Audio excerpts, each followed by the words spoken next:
So the Washington Commanders linked to wide receiver Deontay Johnson of the Carolina Panthers for potential trade.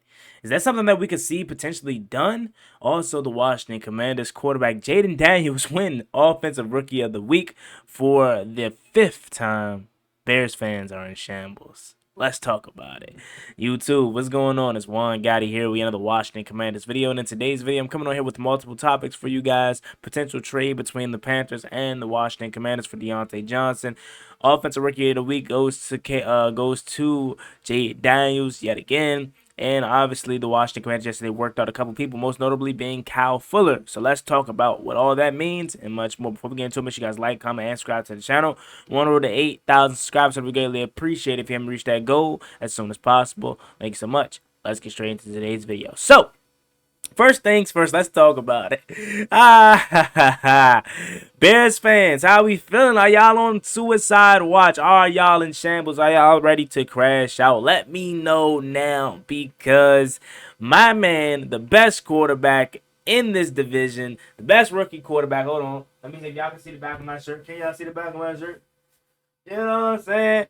My man's Jayden Daniels won Offensive Rookie of the Year for the fifth time this season. Now, I got a question for us Commanders fans. Let's be realistic, okay? Let's not even be funny or, troll Bears fans, because they already going through enough, because they are on the defense that Caleb Williams is better than Jayden Daniels, as they should rightfully feel that way because it's their quarterback.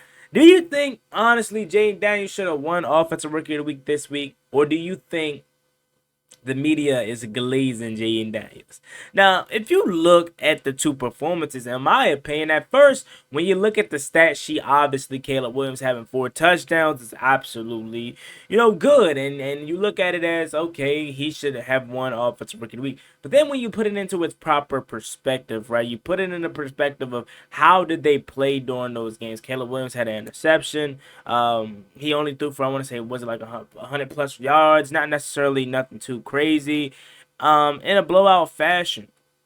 I personally wouldn't have been upset if the NFL gave it to Caleb Williams. In all honesty, I thought it was going to go to Caleb Williams. I just thought it would have been funny if Jayden Daniels won it again.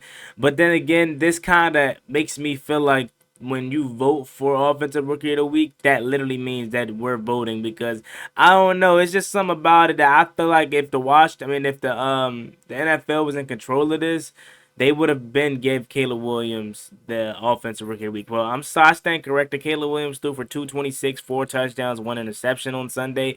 Had a magnificent game. Very well played himself in the Offensive Rookie of the Week award. Jayden Daniels, on the other hand, on Sunday versus the Baltimore Ravens, he had himself a really solid day. He threw for 269 and 2 touchdowns, no interceptions. So, in my opinion, I love that we're getting the awards. I love it. I love it. I love it. Bears fans crashing out. This is adding, I guess, fuel to their fire to want to come into DC and beat us and prove once and for all that Caleb Williams is the better quarterback. Am I right? But in all honesty, man, I love JD5. I feel like we got the better quarterback. I love that he's all winning these awards. I hope that he continues to win these awards, because Bears fans are hilarious on Twitter, man. So I know they're in shambles, but I'm not gonna lie to you, bro. Caleb Williams had a good day. He did. So if he would have won it this week, I definitely wouldn't have been surprised and wouldn't have been upset at all. It's just funny because Bears fans, I know they're pissed. I know they're pissed. Us, as Washington Commanders fans, we're happy. We love it. Continue to be in misery, Bears fans. And I hope next week we can beat you guys. First, we got to worry about Carolina. So, that being said, let's transition to actually talking about a Carolina football player, a Panthers player. Per Bleacher Report, the Washington Commanders are listed as a potential suitor for Carolina Panthers wide receiver Deontay Johnson. Remember, Deontay Johnson was a former Pittsburgh Steelers, and Deontay Johnson for me used to have a lot of potential. I always thought he was really good. I always thought he was a 1,000-yard receiver. It's just for Deontay Johnson, his hands are inconsistent, and I feel like it's reared its ugly head at times in Carolina. But for the most part, he has been really good. He can do everything. He's fast. He can run every route. In the book, he can make contested catches. He can block. He can do it all. It's just his hands are inconsistent at times. Um, this is why they say we are interested in, or we should be interested in trading for Deontay Johnson. It says the Commanders, who lack a reliable number two receiver opposite Terry McLaurin, should also be interested. Rookie Jayden Daniels could give Deontay Johnson something he doesn't have in Carolina, a quarterback who creates big plays on the fly. In my opinion, I would not mind Deontay Johnson. I'm all for adding and upgrading the team in any way possible. I have to first put out there that I would love a cornerback at the deadline, but there isn't nobody up there that is notable on the trade block at this current moment. It's really offensive heavy. Zadarius Smith is out there on the trade block on defense. I wouldn't mind Zadarius Smith if you want to be honest, especially with the outing of Jonathan Allen, with Dorrance Armstrong rather going to be out for a few. I wouldn't mind adding Zadarius Smith at the deadline, but there it doesn't seem to be too many notable defenders on the trade block. This up and coming, it's more offensively based. So Deontay Johnson being a guy that is up there wouldn't surprise me if after Sunday we see him up close and personal, and Adam Peters makes that call to trade for him. Where would he fit? He would immediately come in and be the number two receiver, opposite of Terry McLaurin, but if I'm being honest, I don't even know if I necessarily would do it. Like, I wouldn't mind it. That's why I try to say, I know it sounds like I'm playing both sides, but if the trade was to go through, I wouldn't mind it because I'm like, okay, cool, let's do it. I trust Adam Peters. I'm never going to turn down any move that he makes. But on the other hand, how I genuinely feel, I'm fine with what we have. I love Terry McLaurin. I love Luke McCaffrey. I love Noah Brown. We have De'Ami Brown.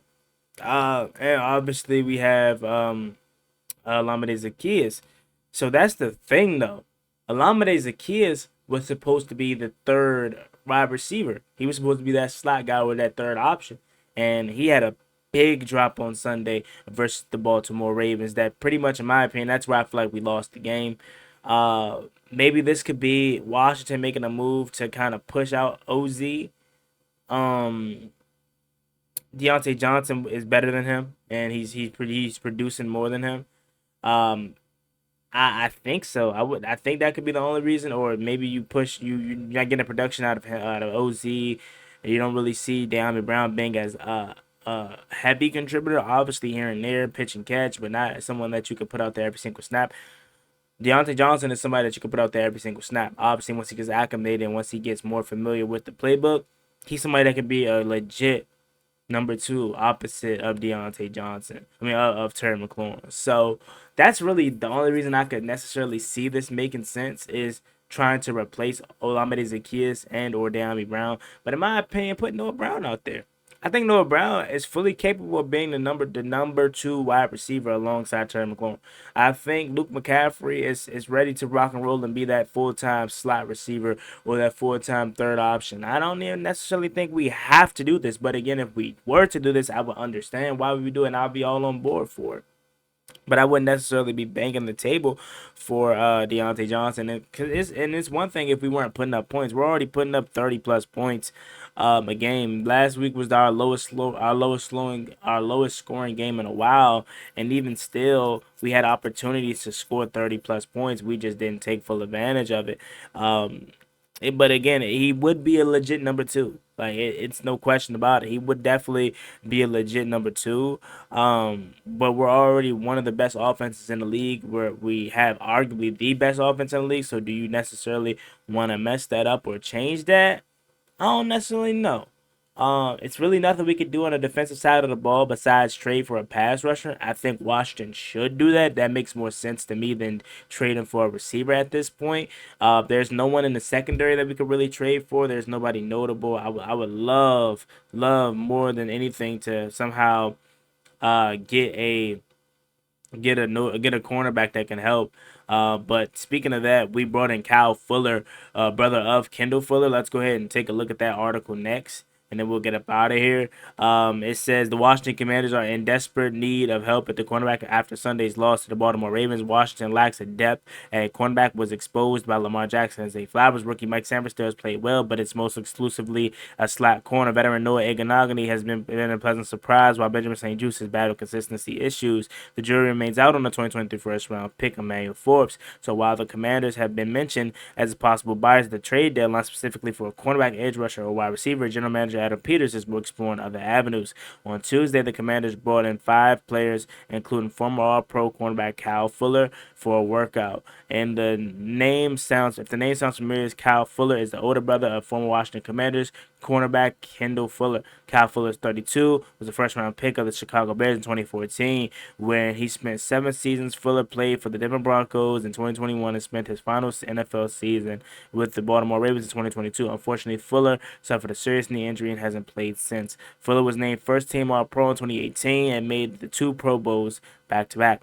While Fuller was once an excellent player, it is difficult to imagine a 32-year-old cornerback who hasn't played in 2 years can significantly help your defense, but you can't blame Peters for taking a chance because you never know. So, the least they are trying to upgrade this cornerback position, I guess. I don't necessarily know, again, if a 32-year-old Kyle Fuller, would be significant help at this point.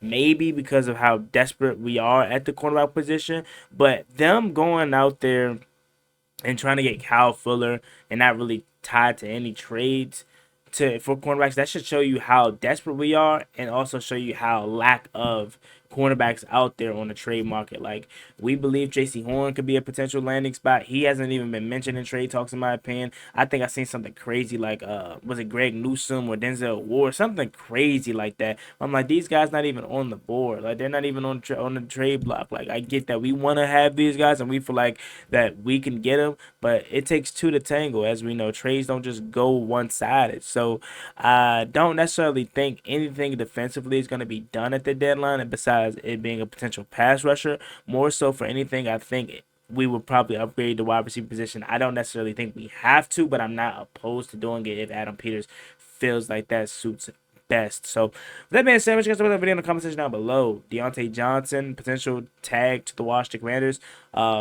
Offensive Rookie of the Week goes to Jayden Daniels for fifth time this season. Bears fans in shambles.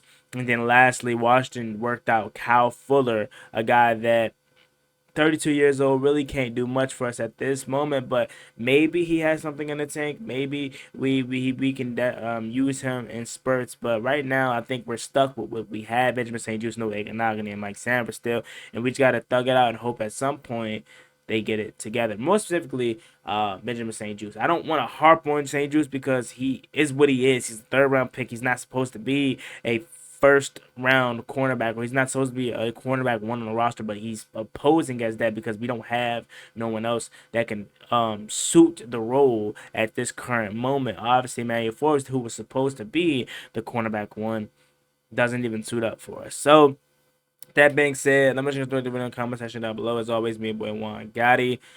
Talk to you guys soon. Be easy, be grateful, be blessed. Peace.